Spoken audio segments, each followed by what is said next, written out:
Welcome to the Lebra Podcast, where education leaders explore the intersection of culture, strategy, and innovation in today's schools. I'm your host, Nate Lichte, and in each episode, we'll uncover the leadership habits, systems, and bold ideas that help districts thrive. Well, Randy, thank you so much for sitting down and joining us today to kind of share us a little bit about your district and some of the great things that you're doing. Maybe to kick us off, would you mind telling us a little bit about your background? How did you get into education? When did that journey begin for you? And tell us a little bit about yourself. Okay, great. It actually started when I was just turned 16, and I got cut from the high school baseball team, and I loved baseball. And that sounds crazy, but I had a nephew who was 11, and they didn't have a coach for his little league team. And so, while I may not have been the best baseball player, I knew a lot about baseball and started coaching. Um, and that's where it just all began. I just loved coaching. I loved working with kids, and I knew at that point that's what I wanted to do the rest of my life. So I coached Little League for 4 years. Of course, went to college, got my degree in education, and I started working here in American Falls. And American Falls, we're a rural community in southeast Idaho. When you think of Idaho, sometimes you think of potatoes, and that's American Falls. We're right in the middle of thousands of acres of fields that grow potatoes, and we have the largest French fry factory in the world in American Falls. Anyway, so it's a rural community. We're a pretty diverse community now. We're about 52% Hispanic, about 45% white, and a few percent of Native American students, about 70% free lunch. But American Falls itself is just really a small rural town of about 4,500 people. So then when I started teaching here at William Thomas Middle School, I was a teacher for 4 years. And then I became the principal, and I was a principal there for 28 years. And since then, I became superintendent, and this is my 9th year superintendent. So this is my 41st year here in American Falls in a small town. And I think my longevity here has really helped me in having success as a superintendent and helping really have successful initiatives and success just really district-wide. So. Yeah, that's so unique to have that kind of perspective. So many times especially in the superintendency today, we see folks that they're navigating to new communities, or they're not kind of coming up within the school. They're venturing out. Whereas your background, you've been in this district all of your teaching and leadership career, Yeah. right? Yeah, it's Yeah. I'd say it's crazy. William Thomas Middle School, it's going to be celebrating its 50th year next year, and there's only been 3 principals there. And Oh, in our wow. district here, I'm just a second principal in the last 34 years. So I'm a second superintendent. So anyway, I Yeah. think sometimes we've had a lot of success here just because of that longevity in administration. Oh, absolutely. I mean, I bet that has to play a major impact into, community, and especially when you're thinking about transformational initiatives and things, and building that community-wide support. So, like, specifically, I want to talk about, read, talk, play every day, that you built. Can you tell us a little bit about it and where that really came from? So my first year as superintendent, we did some real strategic planning as to where we looked at our weaknesses was in our district and what we needed to build on. And what we really felt one of our weaknesses is that our kids were coming to school, starting school behind. Like maybe about Mhm. 20% of our kids were coming to kindergarten, really ready for kindergarten. And so we knew we needed to address the early childhood issue, but we also know that teacher or parents, our students' first and most important teacher. And so we Mhm. really felt we needed to do everything we could to engage our parents and then help develop our parents. And Read Talk Play, initially my daughter and I talked it about 15 years ago. We thought, wouldn't it be great if we could start something called Read and Play every day? And then as it kind of evolved, we said, that's about Read Talk Play. And so then when I became superintendent, I put a committee together, and we just came up with this concept, Read Talk Play every day, to encourage our parents of kids from birth to 5 to just spend just simple, just to read, talk, and play every day. Every parent can do it. You don't have to be educated parent. You don't have to be a great parent. Just spend some time playing and talking and reading. And it it's really simple, but we found it to be really powerful. And it really was nice in the community here because as we started it, we went to every business in the community and asked them to be partners with us. And Mhm. they really, every business bought into it. And one of the great things about Read Talk Play is that it's not controversial. So you can be Yeah. conservative, you can be liberal, right? And it doesn't matter what you are. Everyone agrees parents need to read, talk, and play with their kids more. And so the businesses bought into it. We created a great Read Talk Play logo, and businesses, if they became a partner, they donated money, but they got T-shirts for their business that had a Read Talk Play logo on it. Show you the Read Talk Play logo. It's on a hat here, and Oh, on the awesome. back of the shirts they had their business logo. And so every Wednesday, everyone in town wears Read Talk Play shirts, and it's still today. It's 9 years into the initiative, and still today, every Wednesday, no matter where you go, you see Read Talk Play shirts. Uh, at the bank, at the restaurant, at the courthouse, at the senior center, uh, literally everywhere. Yeah. And so, but one of the best parts of it is that we just want people to see that message all the time. Read, talk, and play with your kids. And we just have seen a lot more engagement. We've seen our parents attend our parenting classes more. We see parents, we give lots of tickets out to plays and games to try to get parents to bring their kids to those things. Um, if you just go down to the playground, quite often we'll see more than ever parents playing. A lot of times we see a lot more dads than ever did before. So Mhm. I just think it's something that as a community, we just realize the importance of it and we really grasp it. Uh, and it's kind of universal. It's not even just about kids anymore. Our senior center now, we meet with our seniors, and our seniors, they say that they believe it's important for them to read, talk, and play every day for their health. Yeah. And so it really is great. We've seen some really good statistics. Our kindergarten readiness rate has gone up to over 50%, and Wow. our our proficiency rate in kindergarten on our state reading tests at the start of the year we're over 50%, but by the end of kindergarten we're really close to 90% at proficiency. And so we believe if you're ready for kindergarten, the proof of that is how really do you do in kindergarten. And so Mhm. it our kids are really being successful there. We are way above our state average, and to be quite honest, we're probably the most diverse or one of the most diverse districts in our state. So we're really happy with how it's impacted our kids' success at school. But even more than that, we just think it's going to have lifelong influence on these kids and their success.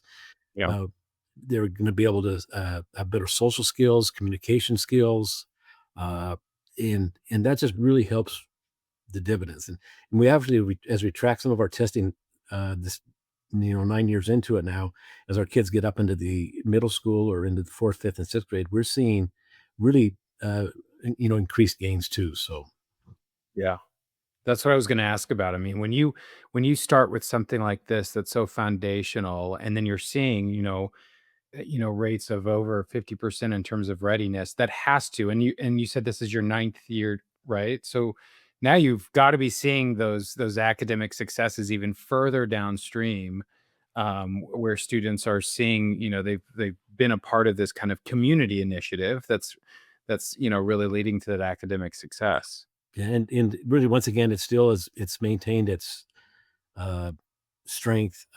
And I think the basic philosophy of it is it's prevention. Mhm. Uh, if we can eliminate the gap before it starts, it's so much easier because closing that achievement gap in later years, especially like when I was at the middle school, that's really difficult to do. But if we can prevent Mhm. that gap from happening just to begin with, that's going to be a real success for us. Yeah. So as if you think back to when you kind of started this, and organized the community partners and started to kind of create sort of this brand and then this every Wednesday sort of plan for districts and superintendents that are, trying to address, the proficiency, specifically literacy gaps that are occurring in their communities and districts, and they're looking at executing or implementing a program like this, what advice would you give to someone that's, trying to get something like this together that's way further at the beginning with readiness? Really just put a group of committed people together. And a lot of times it's, Mhm. people, our committee had mothers, it had teachers, administrators, business owners, just put a group of people that are interested in promoting it, and then help that utilize that group to then really go throughout the community and promote it. And Absolutely. so we've seen So I want a to, number of other communities in Idaho adopt Read Talk Play every day too. And so, our goal is, and we have no financial interest in this, no, we just want Read Talk Play everywhere we can see it. Our goal is, no matter yeah. where you go in Idaho or anywhere, you just see this Read Talk Play everyday message. So Randy, can you tell me a little bit about opportunity community model and specifically around, you've done some work to kind of meet families' basic needs as a foundation for their academic success. Can you talk to me a little bit about that and why that's such a critical component to your district and your unique community? Well, it starts back with that strategic plan, and we wanted to help develop our parents into being better parents. But what we really found is that we need to just help our parents just with really a lot of their basic needs, just help our parents Mm. themselves improve. And we have a pretty high poverty rate here. And so the initial concept of the opportunity community model is that you match people who are not in poverty, called neighbors, with people from poverty, which they're called navigators, which people from poverty are called neighbors. And you match the navigators and neighbors together, with the real goal of helping the neighbors build that social connections, the social capital to that it takes to potentially move out of poverty.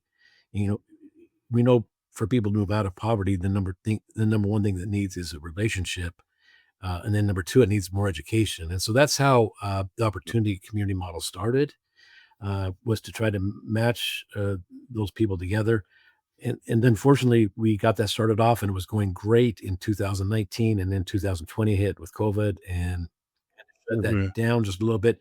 But what we learned through all of that is that we really needed to help people provide them with their basic needs and then the steps to move out of that. And at that same time, we closed an elementary school uh, that was connected to our district office here because we built a new one, and so there was a grade of students here. We moved into a new school, and so we had this building that was with about 7 or 8 extra rooms in it. And at that point, we thought, what if we brought in all of the needs that these people had to one location? And Mhm. so it really kind of fits what's called the community school model. But we bring all their needs into one location, and so they can come here to get that and build it kind of like Maslow's hierarchy of needs. I mean, the first thing Yeah. we need to provide for them is basic food, medical care, help them with housing. And so the first groups we brought here we opened up a food bank, and then we opened up. Partnered with a free clinic from a larger city close to us, and so a free clinic, medical clinic, uh, and then connections with people that could help people with housing. And then the next step was we wanted them to get more education because that's the real key out of poverty is either a better job. Usually that Yeah. requires a better education. So the next groups we brought in were the local university to teach GED classes. Uh, and then Mhm. we partnered also with the Community Council of Idaho, and they provide GED classes in Spanish. And we also then brought in the Department of Labor, and so they could be here too. So whenever a parent, really any community member that needed it, but primarily targeting parents, if they need any of these services, they could come here. And it'd be great if they came here because they needed help with food.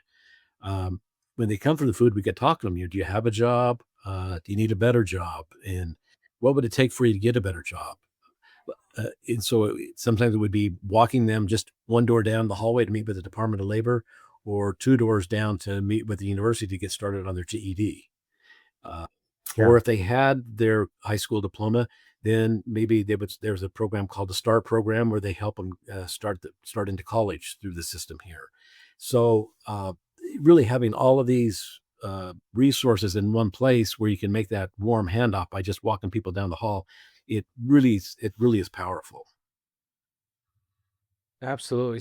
So how did you, I mean, where did you start with? How did you find all of these partnerships that kind of getting all of this in one place? I mean, I can see where, with closing a school and then, because of COVID to see that come together, but there's all that front work of identifying these right partnerships. How did that all come about? How did you cultivate that? Well, initially as a needs assessment, so we could kind of see what needs we had, but even assessment Hmm. just from our opportunity community model, as started working with people from poverty, we could see what we needed there to help them be successful. And and so Mm. from there, it's really is amazing when you start doing this work. And because we had the empty space, a lot of districts you would think, well, good, we can bring these people in and charge them rent and make money. And that wasn't our goal, was to make money. Our goal was that we wanted people to come here, to house them here, and knowing if we didn't charge them rent, we would be more likely to keep them here long term. And Hmm. so we don't charge any rent. That probably helps them. But really, it's amazing once you start this process, then people find out about it and we promote what we were doing, but then people would call us and say, "Hey, we want to be a part of this," or "How can we come and help?" And so it really has expanded even beyond those that I've told you about. We partner with a different university in the state, and they provide a technology specialist for us through an AmeriCorps volunteer, and he works with people in our community with their technology needs. Hmm. We partner with the IRS, with the VITA program. It's the Volunteer Income Tax Assistance Program. Because what we found is a lot of our people from poverty never did their taxes because they didn't know Yeah. how to or where to, and they were losing out on a lot of funds because they weren't doing their taxes. No Hmm. taxes. They would have gotten refunds or credits. And so we now utilize our high school students in that VITA program to help them do their tax assistance. But a lot of these programs then just contact us and say, "Hey, we want to help out here. What can we do to help?" And so initially it was some recruiting on our part, but really after that, people just wanted to come together to help. Yeah. So when you were doing this, or even today, what kind of barriers or challenges did you face as you were kind of doing this work? Well, the challenges we face now is we don't have enough room now. We have more services, and Yeah. the other thing we found is that we did write some grants for different projects. And in some of the grants that we wrote, to be honest, we were the only people that even applied for the grant. Yeah. We have a satellite office, of a place called the Village. It's a place in Pocatello, which is about 25 miles from here, and they provide all of their juvenile justice programs and services into one location.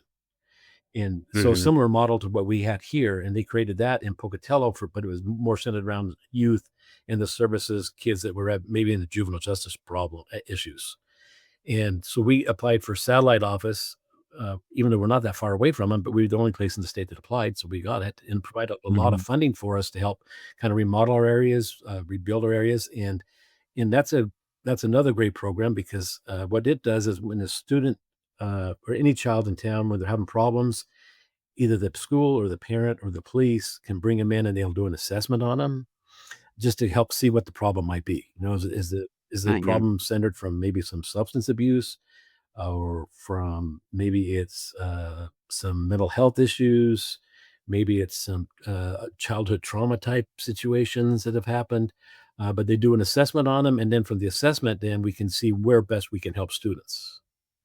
Yeah. And so that's just another room we have here. In our case, we call it the Village del Sol, but it's a satellite office. But it's just amazing, really. Once you get the train going on the tracks, man, people want to hop on and want to help out.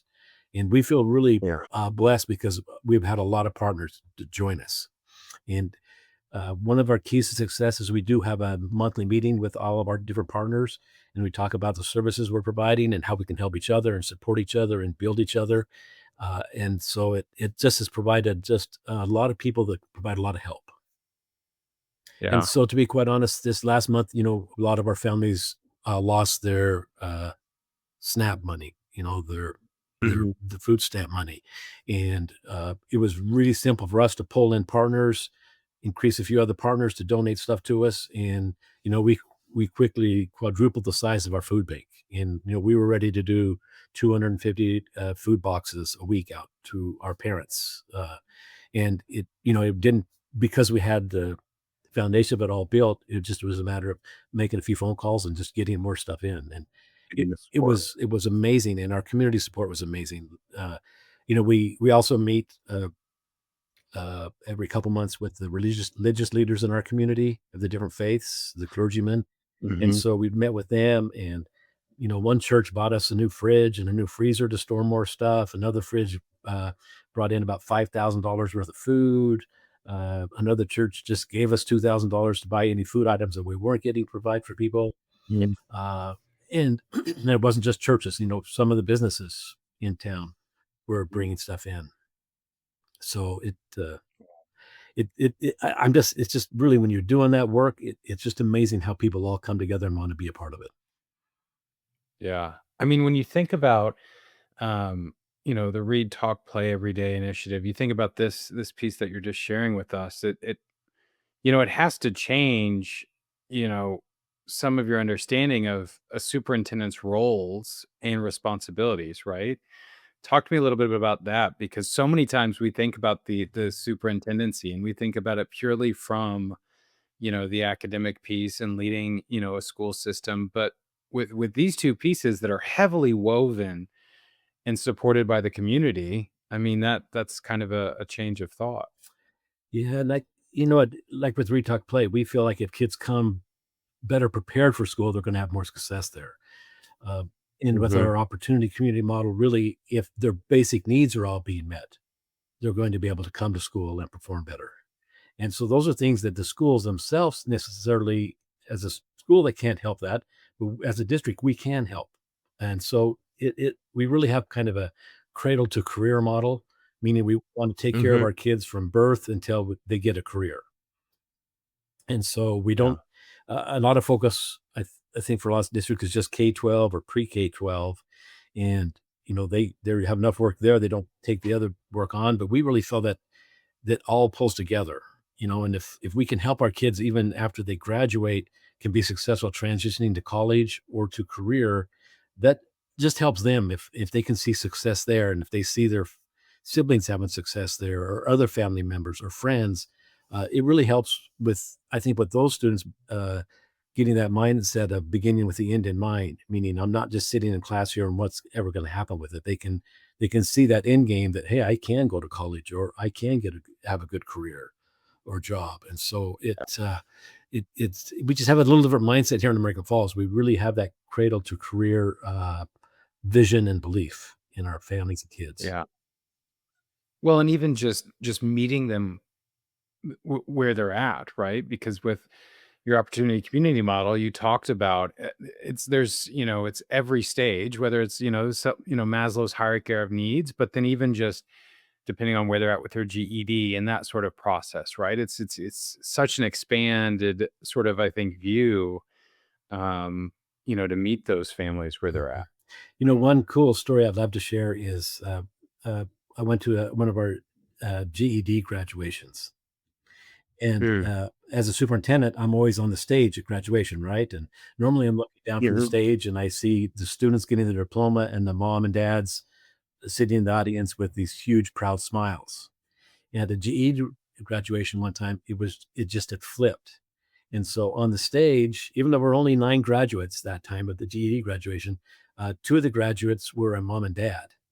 And I could look down through Mm. the mom and dad and see their 4 kids sitting on the front row, and they were probably like, 17, 15, 12, 10. But those kids, the the they were so proud of their parents, so proud. More Hmm. than I'd never seen a parent that proud of their kid before. But those kids, they just were looking at their parents and so happy and proud of their parents. And I thought, you know, uh, these parents getting their GED is going to help them get a better job and have a better life for their kids and family. But them getting their GED, what an example that was to their kids. And, Yeah. I could see right then, those kids there, I guarantee you those kids are all going to college, because of the example of the parents. And so amazing. You do some of these other things and how it has just an everlasting impact on the kids' lives. Hmm.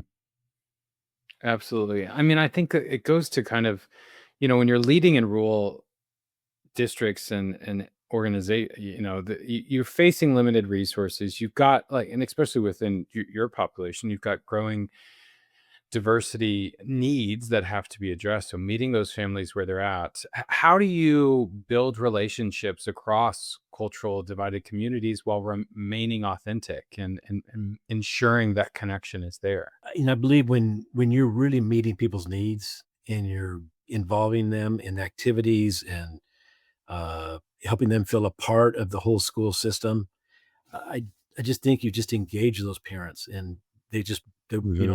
they know. What I've learned here is that all parents want their kids to be successful. Um, I, I sometimes will at the start of the year will be out in the drop off zone at a school just to make sure it's going smoothly the first day or two of school, and I will tell you that every parent loves their kids. Hmm. Sometimes you think some parents don't love their kids as much. They don't. They all want their kids to be successful. As I'm watching that drop off zone, the parents that get out and love their kids and hug them and tell them that I love you before they got out of the car, it really reinforces me how much every parent wants to be successful. And we need to do our best to help those parents become successful with their Hmm. kids. Yeah. How do you kind of balance, as being in a rural district, and we're seeing the challenges that districts all over the country are facing in terms of budget and just kind of the adjustments that we're all kind of navigating. How do you balance and find the right strategic ways to invest when demands are essentially endless? What do you look at? We try really hard to be as efficient as we can. Yeah. We have a very supportive community. We pass in Idaho. Uh, we're funded about at the lowest level there is in the United States. I think we're 49 or 50 every year of funding Hmm. education. But we can run a levy in our local community to provide additional support. And so we do run a big levy, and our community Hmm. really does support us. And so that makes a big difference for us. Like without our levy, we would really struggle to provide the opportunities that we provide.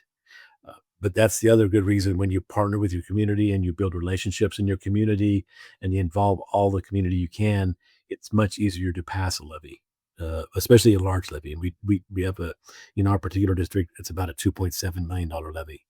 Um, Wow. and and I know for a lot of districts that wouldn't be very much, but for 1,400 students, that's a pretty good levy for us. Yeah. And we Yeah. have an additional levy for, plant facility needs, things like that. So our community really we have really good schools, we have well-maintained schools and well-supplied school. And once again, like Mhm. most schools, most of our money just goes to staff, but we have a really high quality staff that we have here at the schools. And I think people appreciate that when they come to schools and they have really good teachers and they have the assistance they need, in the classroom with teaching assistants and strong administrators. That just is real key in maintaining that levy and having people having confidence in their schools. I want to shift gears just a little bit, and I'd like to shift and kind of talked about embracing technology and specifically AI without kind of losing this human connection piece, right? So, when did you first recognize that AI, was really an opportunity rather than just a challenge? My I was the chairman of the board of the Idaho Digital Learning Alliance. Mhm. When AI first came out.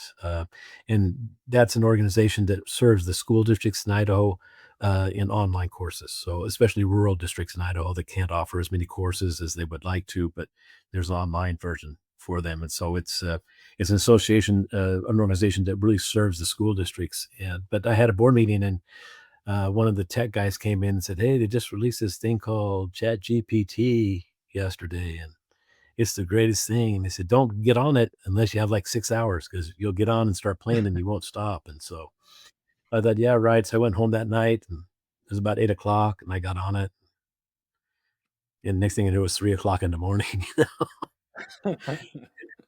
And I think what I realized is that I just looked at it, what a tool it could be for me, Yeah. just how much it could help me just with anything. So I quickly became a fan. In fact, my office staff refers to it as my girlfriend.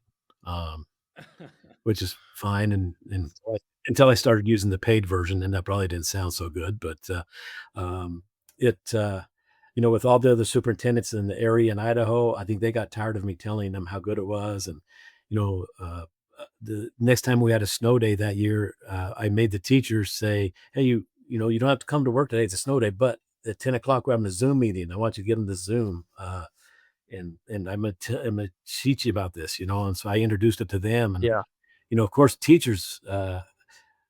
most teachers aren't thinking a whole lot about it except for high school English teachers, and of course they're like, "No, we can't have that. It's going to be horrible." But my goal really, I just wanted my staff to practice, just utilize it. I said, "Don't before you Mhm. worry about students using it. I want you to use it. See how it can help you, how it can help you develop lessons and make lessons more engaging, and how it Mhm. could potentially save you a lot of time because it was only a couple months into it, and realized it was saving me 10 or 15 hours a week, uh, Wow. 20 hours a week, maybe even sometimes, because it really, in a small district, it's not like I have my own administrative assistant or anything like that. A lot of times I'm doing my own work, but it really replaces, in a lot of cases, an administrative assistant. And so I think that I learned it and I used it so much. I think my staff could just see my excitement, and hopefully then my staff would work into it too. And now it's all going so fast and growing so fast, and we know it would, just to Yeah. try to stay on top of it and how we're going to use it to improve instruction and help kids be more engaged. Now there are a number of programs out there that help you monitor it and utilize it and see how kids are using it. And so I think for districts, it's a matter of finding a program out there that matches your needs, Mhm. and matches your budget constraints, because there's some less expensive programs and there are some really expensive programs, but just to see how you can really utilize it to help instruction. And I think it's really critical in schools that we do that, because uh, if we don't, we already are in competition with students doing online learning or alternative type of learning situations. And in those cases, if they're utilizing and capitalizing on the strengths of AI better than we are at schools, it's going to give them the edge over us. And so Yep. I really believe it's just important that we stay on top of that, in utilizing it the best we can to make sure that we always have that edge when it comes to providing the best possible education. Yeah. Is there any advice, superintendents and maybe districts who are struggling to integrate AI into their districts? What advice would you give to those districts who are, at the very early stages of this, right? They're not necessarily that group of early adopters. Um, I think you do your best not to be afraid of it, and Yeah. don't let your high school English department dictate what you're going to do with AI, because sometimes that's kind of the rut you get into. They're so worried about you know l- having it write papers for kids, but I think the best advice is really, now I think there's some really good platforms out there. So just take some time and contacting some of those different people that provide uh, AI services, and see what they can, Mhm. and see what services they can provide, and have a good team of people looking at it. And sometimes it's great for superintendents to look at those things, or maybe even a principal or two. But unless you really have people that are going to use it looking at it, sometimes you buy the thing program and it just isn't utilized. So I think you really have to have buy-in from the whole staff and let them look and see the program you're looking to get, so they can see, yeah, these are things that we really will use and want to use. Absolutely. Yeah, I think that's a huge piece, especially with AI, is it is going to change education from here on out, Mm. and figuring out how it weaves in from an efficiency standpoint. And it's different for every individual's perspective and role within our districts and those that we support. So figuring out, how it integrates. I want to close with, something that keeps coming up into my mind is you've had this experience of, teaching, being a principal, and now leading the entire district, which, and all within kind of a, within American Falls. And there's a number of superintendents that are out there today that this is their first superintendent role, and they're in a community that they maybe did not teach in, or that they, have moved to kind of lead. We know that there's a number of aspiring superintendents out there. What advice would you give to those individuals that this is their first year in their superintendency, or there's an aspiring soup out there? You know, first and foremost, and most important thing you do is build relationships. That really is Mm, key. And whether if you're new to the community, you need to be out in the community building relationships with community people. Uh, People want schools to succeed, and they want really good schools. And so when you go out into the community, they want to meet with you. They want to get to know you. They want to help you. And you just initially you just have to invest a lot of time in building relationships. And the same thing in being in schools. Sometimes superintendents get stuck in their office. And I remember my first yeah. year, someone gave me advice. A superintendent said, be out in those schools as much as you can. That's where you're the most powerful. And it's really difficult because you have so much stuff to do just on your own. But really, the time you can spend out in schools building relationships, just the same. The more you get to know your people and understand your people, and when you have those relationships, it's so much easier to be successful. Yeah. Yeah. I think that's a great advice, especially for those that have, they're those folks that have navigated to a new community, getting out and meeting and building the right relationships with all those folks and the families that you're serving. If you don't have that built in, it's going to make your job as leading it 10 times harder, than anything else. So, well, Randy, thanks so much for sitting down with me today, just kind of telling me a little bit more about your district and the unique work that you're doing. And hopefully we'll look forward to hopefully having you on again one of these Thank you. days. Thank you for the opportunity. So, Awesome. and never Thank forget, you. read, talk, play every day. That's right. Read, talk, play every day.